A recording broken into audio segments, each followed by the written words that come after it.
Alright, so today we're going to be doing the tier list. I love it. I love it. Anyways, this is going to be my iteration of a PVE tier list for Global Day 1. This is just my opinion on where I would personally rank these units. Now, keep in mind that I am free to play, so there are going to be some units that I do think are going to be a little bit more worthy, and units that I do think are not going to be the greatest of value. So I am going to be a little bit harsh on them, especially when it comes to the SSRs, just because I really want you guys to get the bang for your buck kind of value thing, and you summon for units or get units that I truly do think will have a long-term run on your account, or units that are going to be very good for the season, for the content that is going to be coming out. So kind of bear that in mind. I am aware of the tier list that is on Pridewin that Antiller and Geeku have done. Me personally, I just don't fully agree with it. For some parts of it, it is good, and in some parts I just don't agree with. But keep in mind, this is my opinion. If you guys agree with their own, let me know. And if you guys want to do your own tier list, let me know where would you rank these units at and why. But anyways, yeah, let's kind of go ahead and go through it, and then at the end I'll kind of compare mine to Pridewin's. But anyways, I've already went ahead and done the rare and SR units, which just leaves us with the SSRs. Now I'll talk about the SRs and why I placed them where I did, but starting from C tier and below, you're not gonna really use them, so I'm not gonna really speak on them. But yeah, I just put these guys here. I promise you, like, unless there's like very specific content that you're taking them for, you are most times never going to be using them. So it is what it is. When it comes to the B tier units, at least I actually place them here. They're generally not bad, but I do think they have some value, especially when it comes to PvE content, such as like farming gear or talents, or all the stuff. I do think they can have some roles in that, especially if you don't have other units that you're missing. Then I do think for like free-to-play players, these are options that you could take with them. Now hopefully you guys are seeing this video after you've seen me use the full SR teams for gear stages, like certain colors, the red, blue, and green ones. So yeah, this video should be coming out after that, but I do think this is going to be a very good place to go ahead and put these unit stats, in my opinion. And then when it comes to the B+, these guys are actually really good for SR units, considering the fact that they are SRs. You can actually use them, and they're quite valuable and viable for PvE content. I mean, Sister Teresa is a fantastic unit when it comes to the whole healing, and she does have burn as well, a part of her kit, which is not too bad. Instead of HP recovery, applying burn, that's guaranteed, by the way. So for example, you could use a skill 2 first, and then bam, skill 1, you're guaranteed to have that, because they are taking continuous damage, giving AoE healing to your entire team, which is not too bad. So pretty good. And then solid is, obviously you should have seen a showcase already, really just solid unit. But AoE ultimate doing really good numbers and damage is not too bad. And then Gouge, same thing, really good DPS units, having that additional attack, not too bad. Noelle is actually a really solid unit, just for the whole barrier and everything. This whole time I really thought she was a defender unit, but she is a support type unit, which is not too bad. And then increased defense, barrier, increased defense, barrier. So she's absolutely playing that support role perfectly, and yeah, it's not too bad, especially combined with, like, if you are seeing that your DPS units are kind of losing, they're dying too fast, then you can absolutely take this unit and offer that barrier support, and you'll be just fine. So not too bad. Such a good, fantastic AoE unit. I think he is great. I love having him B+ tier. I just think he definitely deserves it for PvE content, dude. He is so amazing. So AoE, need I say anything less? He just does amazing damage, and really solid. And then happy that defense reduction and then incapacitate, yeah, just chef's kiss in my opinion. And then Asta is another fantastic unit, because keep in mind, he, I believe, is the only red SR defender that we have in the game. So when it comes to red defender units, you're going to be quite limited, and I believe everyone gets them for free day 1. So he is a unit that I do plan on kind of building somewhat, unless my pulls go really well and I don't need to. But he is a really good unit. If you are lacking a red defender unit, he's free. We get him, everyone gets him frame 1 when starting the game. So yeah, he is not a bad unit if you do need to take him for gear farming stages. So yeah, definitely pretty solid. And then obviously Valtos. The reason why I didn't put Valtos on the same tier as Finral is because when it comes to PvE, these two, the difference is there, okay? And when it comes to Valtos, at least, he's great for PvP because of the whole stamina increase, but when it comes to PvE, you really don't need stamina and speed like how you think you do, unless you're doing like very specific content for the game, but for most part, the only part where he's good is just the whole increased magic attack. Everything else is kind of just like stamina related, which for PvE is not anything too crazy. It's definitely more geared towards PvP, so that is kind of why I put him in B tier. But if you do need a magic attack support, then Lotus is there as well, so not too bad. And then Gifso, Charmy, and Soul, so good. Charmy, one of the best healers, a healer unit that is based off her own magic attack. And then, you know, if she does have the 50% chance to do an additional attack, if so, she's doing AoE healing for the team. And then the second skill is going to be single target healing and 60% chance to grant an ally special point +1. I mean, that's just fantastic. You really can't go wrong with that. Ultimate, you're really not going to be using as much. But yeah, the only part you're using is really just the first skill and second, and you can get, you know, your PvE farming done just fine, no problem. So I love her, you know that. Soul, free-to-play version of Mars, man. She is truly good, dude. Having that ton on her first skill, second skill, 80%, or I wish it was 80%, 80 attack reduction level 2, so you're reducing their attack by 44% for 2 turns. And then the ultimate is reduce magic attack level 3 to an enemy for 2 turns, guaranteed, by the way, on both skill 2 and ultimate. And then 50% chance to dispel barrier, enemy's barrier before attacking. This one is nothing too crazy because you're not gonna really do anything for PvE unless it's the Noel event, but even then it's like okay. But everything else is just fantastic in my opinion. So yeah, really good units. And then obviously Finral is probably the best SR unit in my opinion. Just increased speed level 2 and then increasing speed, which is great. Speed, stamina don't necessarily play a viable role in PvE content if I'm being honest, but he does have that increased attack level 2 for 2 turns, and then increasing crit rates. And then if you do get crit rate increase, then you're also getting a 10% increased damage dealt. So that is kind of why I put him just a little bit above Voltos, but he is such a great unit for PvE farming, allowing your DPS units to just do even more damage outside of just, you know, increasing attack and stuff. So not too bad, not too bad, not too bad. So let's go ahead and start off with the SSRs now. Actually, let me go ahead and place them first, and then I will talk about why I placed them. Okay, so I'll be right back. Alright, so I went ahead and did the SSRs. Now honestly, I don't think this is too bad of a tier list, okay? If I'm being honest with you guys, like actually looking at it, I actually do agree with myself, which obviously, but if y'all don't agree with me, let me know why. But let's go ahead and actually talk about why I put these units where I put them. So starting off with father and son, I'm sorry, these guys are just really bad. there's really no way about it, and kind of do bear in mind I'm also ranking them on the fact that they are SSRs, which means that they are going to be generally harder to pull than other units, than SR units. So that is kind of why I put them this low. It's just because of the fact that they are SSRs, they're not easy to pull, and for the longevity of the game, it just was PvE content in general, I just don't think they have any value in my opinion. You know, Fuego is a green attacker, and while he can be good for PvE farming, it's really not anything too crazy if I'm being honest with you. Like I think if anything I might bump him up to B+, but that's it. So I might keep him there. Leopold, I mean, him and Leopold kind of do the same thing. Leopold for some reason has insane high magic attack, but he's such a bad unit. He's such a bad unit. And so if you don't know what Leopold does, he's, I mean, 50% lifesteal, attacks after granting increased magic attack in proportion to your remaining HP, which this sounds broken. It's really not. It's really not. And then 50% chance to inflict burn on enemy doing continuous damage for 2 turns. Attack after applying a 50% increased damage dealt if the enemy is taking continuous damage for burn, and then attack after applying a 30% lifesteal. Burn attack your units. I don't like the whole lifesteal mechanic. It should have been like weapon enhancement, crit damage, crit rate, all this stuff, just so he can do some buku damage. But I've seen him before. I've seen a lot of people use him, and he just does not live up to where I thought he would. So that's why I'm gonna go ahead and put the Fire Boys down here in B tier. If anything, at most you could do that.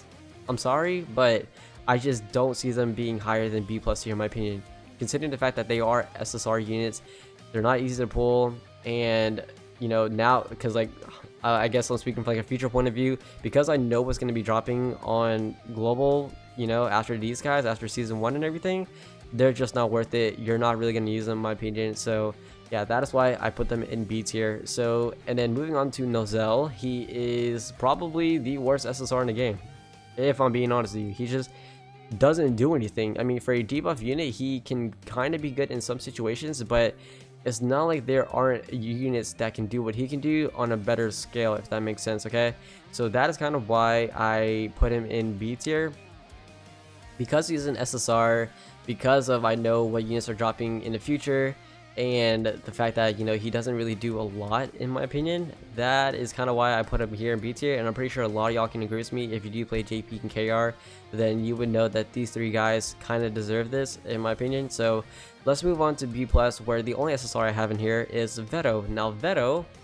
is a red defender, and he is the only other red defender I believe in the game besides Asta. So if we go over to red defender units, yeah, him and season 3 Asta, which obviously we're not getting season 3 on day 1, so that kind of means that Veto is the only SSR defender unit that we have frame 1. So keep in mind, I don't even know if Veto and Fauna, Lake to Riot, are all dropping day 1. I don't know if that's the case or not. I'm just assuming that they are, but most likely these guys will be dropping probably 2 weeks after initial global launch. So probably around like mid-December is when we could be seeing these two guys first drop, and then maybe these guys after, or maybe the same day, I'm not sure. But Veto is nothing too crazy, okay? Like, he's pretty okay for the most part, but inflicts disarm level 1, so damage reduced by 23%, and the second skill is going to be AoE. If your HP is below 60% or lower, attack after granting a 50% lifesteal for each fallen ally attacked after granting a 20% increased damage. Now this is the only part where he's good. I have seen him do a 1v4 comeback, but that is very, very rare, and the unit has to be like all full green units. But besides that, this unit is not doing anything crazy. So yeah, he's just not the best in my opinion. I'm sorry. So and his passive is so bad too, because this is very specific towards boss, which if you are farming LR gear stages, there aren't any bosses in there. It's only for like Hall of Illusions, raids and stuff, so it does not make him all too great in my opinion. So that is why he is B+ tier. Honestly, I also want to put him down here in B tier, but I almost want to, because of the fact that SR Asta does similar things, but he's an SR unit and Veto is a SSR unit. Yeah, I'm actually gonna go ahead and put Veto in B tier. Now that I'm saying it out loud, it actually makes sense. But let's go ahead and move on to the A tier unit, starting off with the boy Jack. Now Jack is the reason why I put him in A tier, and some of y'all might be confused, is because he is the OG blue nuker. Okay, there really aren't any units that are blue typing that can nuke like how he can, and the only reason why I say that is because on his second skill he gets increased penetration level 4 for 2 turns, increased crit rate level 4 for 1 turn, and then a 60% chance to grant speed level 1 for 2 turns, and then the ultimate is a 80% chance to inflict bleed on an enemy dealing continuous damage for 2 turns, which isn't anything crazy. But this part, attacks after granting a 10% increased crit damage for each active buff present, which means that if this unit lands a crit, he can do stupid damage, which makes him just insane for PvE, especially if you're trying to do like some nuking stage for like raid or Hall of Illusions, whatever it may be. He is most likely the unit that you will take when it comes to nuking, so that is why I put him in A tier. If you use him before or if you have him, I'm sure you know that he is a really solid unit overall.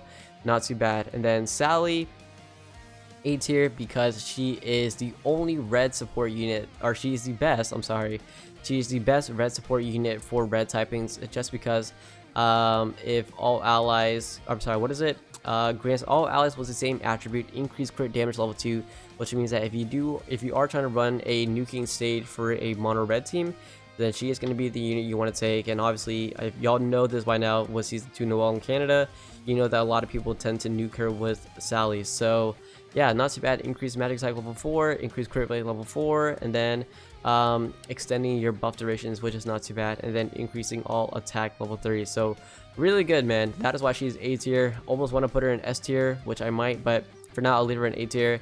And then Rill is a fantastic debuff unit. It's just very unfortunate that between him and Lotus, everyone is going to choose Lotus, but he can do some really good stuff. So Reduce defense level 3 on all enemies for 2 turns, not too bad. And then ultimate incapacitate level 3, and then a 40% chance to stun. So not only is he playing that debuff role of just allowing your DPS units to do more damage, but he is also providing that stun. So really good. Y'all know how 40% chance is crazy high. I get hit by it all the time, so A tier for real, absolutely. Alright, so let's move on to the S tier unit, starting with Fauna, which is honestly a really good unit for PvE, dude. I think she is going to be great.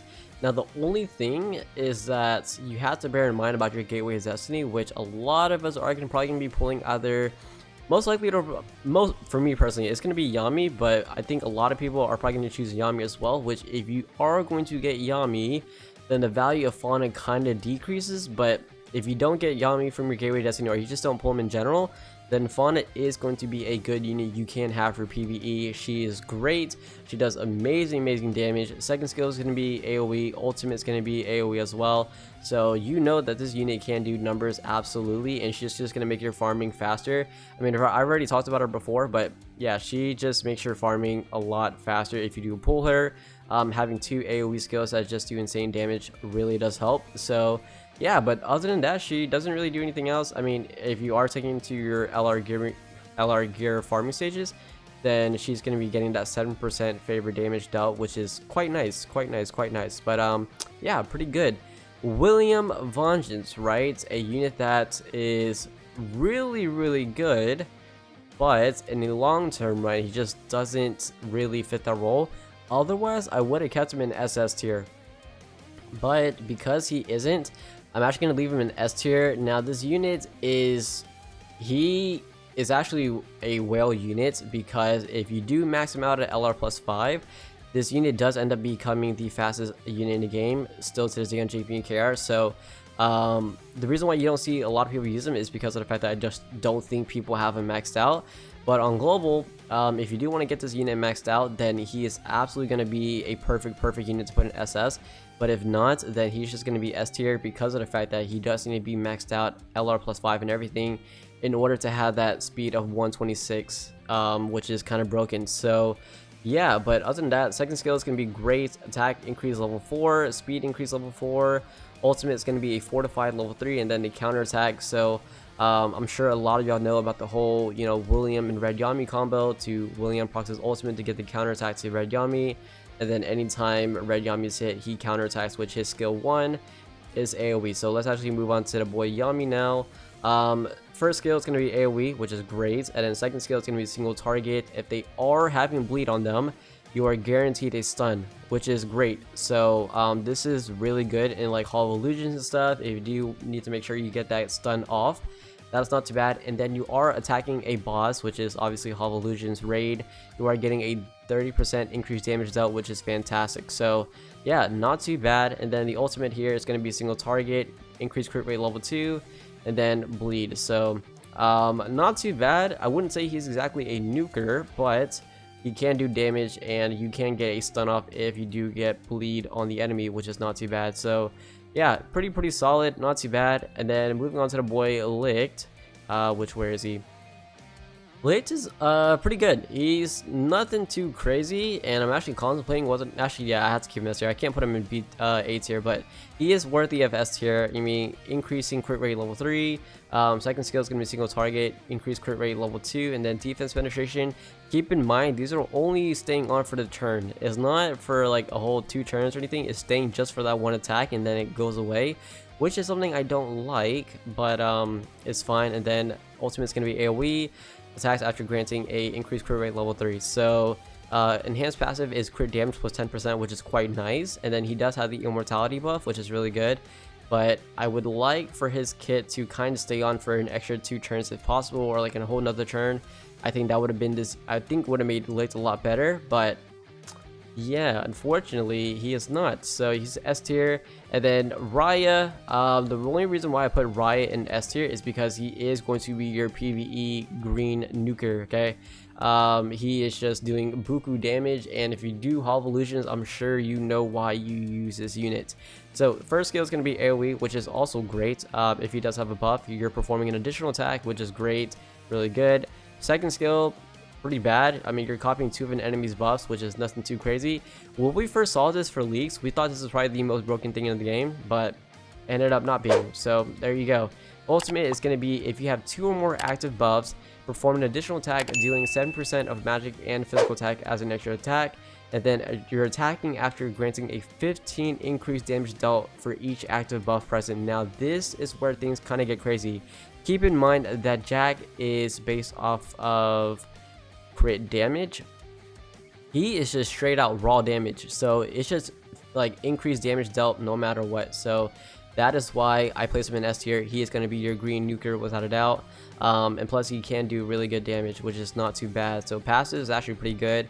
2.5% increased attack when a buff ends, stacks up to 3 times. This is the LR plus 2, so bear that in mind. But yeah, pretty solid unit. And then who was next? Season 1 Asta, okay? Really solid. For a red attacker, he does amazing damage. It's just very unfortunate that he does fall off quite fast. But for the time being for global, he just is going to play that role, just being a really good attacker. And you have to also bear in mind, I would have put him in SS tier, but he just obviously is not worth it because longevity wise, this unit is going to fall off. I almost, a part of me almost wants to put him in A tier, but I just know he doesn't belong in here with these guys. But Asta is a really fantastic unit. First skill is, you know, if active buff is present, a 50% chance to deal an extra attack, not too bad. 2% increased damage dealt, stacks up to 5 times, which is just insane. And then second skill is going to be attacks after increasing attack level 1, 80% chance to grant a 20% increased stamina, not too bad. And then ultimate grants an extra turn when attacking an enemy whose HP is at 80% or above. So for first turn, this is guaranteed, by the way.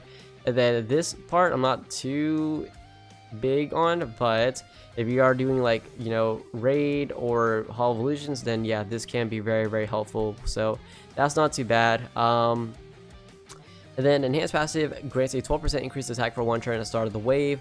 Just crazy broken in my opinion for enhanced passive. And then unique passive is 4% increased attack at the start of the turn, stacks over 3 times, irremovable. So this unit is damage, which I love, which is why I place him in S tier. Fantastic. And then season 1 Yami, where are you? Just fantastic. I think a lot of us are gonna end up choosing season 1 Yami as our Gateway Destiny unit for free, increasing all attack level 1 upon having 4 more special points, which is going to be really nice. And then second skill is going to be AoE damage, blocking HP recovery on all enemies for 1 turn, and then increasing your special points by 1, which is not too bad. Ultimate is removing 3 special points on an enemy, and then total silence, which means they can't use their second skill or first skill. I'm sorry, they can't use their second skill or ultimate, which is really broken, really good. Passive is damage dealt plus 5%, which is nice, and then unique passive is 15% increased favorite damage, which is great for your PVE farming on LR gear stages. Now Charlotte, you may be wondering why I put this unit in S tier. The only reason is because we are getting her for free. That is it. If we were not getting her for free, then I would have put her in A tier alongside Real, because these two kind of do the same thing. But because of the fact that she is free, I'm going to go ahead and put her in S tier. So yeah, 30% increased damage dealt if the enemy has a mark, which is great. Second skill is going to be 50% chance to apply mark, which is not too bad. And then reducing defense level 2, guaranteed, by the way. Ultimate is reducing attack level 3 on all enemies for 2 turns, guaranteed. And then bleed damage 40%, which is not too bad. And then a 2.5% increased damage dealt if there is one opponent with a mark. And then when a mark present on enemy, inflict 20% reduced defense for them for 2 turns, which is not too bad. So yeah, that is why she is S tier. If she wasn't free, B tier, I mean A tier, but because she is S tier. Now moving on to the 4 goats, man. I think you really cannot argue with me and say that these guys don't belong in double S tier, especially if you play JPKR. Then you would know that these guys definitely deserve SS tier without a doubt. Lotus, I mean, dude, I spoken about this unit non-stop. Just the best unit when it comes to overall versatility. He is going to be your PvE GOAT. He is the unit that I recommend everyone reroll for. Just having a very unique skill set that no other unit in the game has, of, you know, reducing speed by level 3, removing all buffs on 50% chance, incapacitate level 3, and then second skill is you're extending their debuff durations, you're reducing their damage resistance, and then the first skill is a 50% chance to inflict 15% reduced stamina on them. This unit is such a great unit, so good. And then 25% chance to inflict 10% reduce all attack on an enemy upon attacking. And then unique passive is magic attack plus 12%. So not only can this unit do crazy debuffs, but he can also do some not too bad damage. So yeah, Lotus, SS tier, without a doubt. Mars, I already talked about him. Best tank in the game, hands down, tied with Lotus in terms of just being the #1 defender unit. 40% chance to stun on the second skill, which is going to be single target, inflicting reduced defense level 3 on them if they do have stun. And then ultimate is going to be fortify level 3, just allowing him to tank more damage, and then a 25% chance to extend the status change duration by 1 turn onto an enemy, which is not too bad. And then the enhanced passive is 5% reduced damage taken when being attacked. And then unique passive is grants all allies a debuff immunity for 1 turn at the start of the battle. For PvE, this is pretty okay, but for PvP, this is beyond broken. But even so, even without this, he just does insane tankiness, everything you need for your PvE. So you're gonna have no problem tanking damage when it comes to PvE. So if you manage to pull him, congrats, you have the best, one of the best tanks in the game. If not, then go with my girl Soul here, absolutely. So moving on to Lotus now. Like I said, he is also tied for #1 defender unit game only because of his barrier. So this unit itself cannot tank damage like how Mars can, but he is a unit that does provide barrier to all his allies with insane numbers. So he can do some crazy buku damage. He's pretty much Noel on steroids. That is pretty much what it is. Just having insane barriers for your team is very helpful. And not only that, you're 50% chance to grant ally increased endurance, grants all allies status change immunity, really good. And then second skill is immunity AoE, grants all allies increased defense level 2 for 2 turns, so not too bad. And then first skill, you can do poison damage, so extra chip damage, you want to call it that. Not too bad. And then enhanced passive is upon tanky damage, 30% chance to inflict taunt on the attacker for 1 turn, and then unique passive is a speed plus 7. So yeah, really good, man, and just crazy longevity without a doubt. And then that brings us to our last unit, probably the controversial one out of the 4 if I'm being honest, but that is season 1 Mimosa. Now Mimosa, the reason why I put her in double S tier is because she's the only unit in the game to have a resurrection. Now if she did not have this, she would probably be A tier, but because she does, this has been broken. Not only is this unit increasing, not increasing, but doing HP recovery based on her magic attack, which is great, so you know what gears that you need to give her. But on a skill 1, you have a 45% chance to grant an ally special point plus 1 whose HP has been recovered, which is not too bad.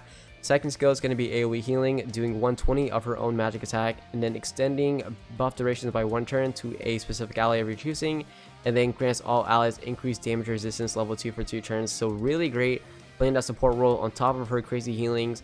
Ultimate is HP recovery equal to 180 of her magic attack, increased defense level 2 for 2 turns AoE, and then resurrection. So this is the crazy part. And then the enhanced passive is 5% reduced damage taken, which is super duper solid. And then unique passive, instead of 30% on the resurrection, you're getting a 50%. So yeah, extremely good, man. Extremely good, and probably the craziest unit out of all 3 if you really think about it. This unit is just going to be quote unquote meta for a very long time because of the whole resurrection. Like I said, if she did not have that, she would be A tier.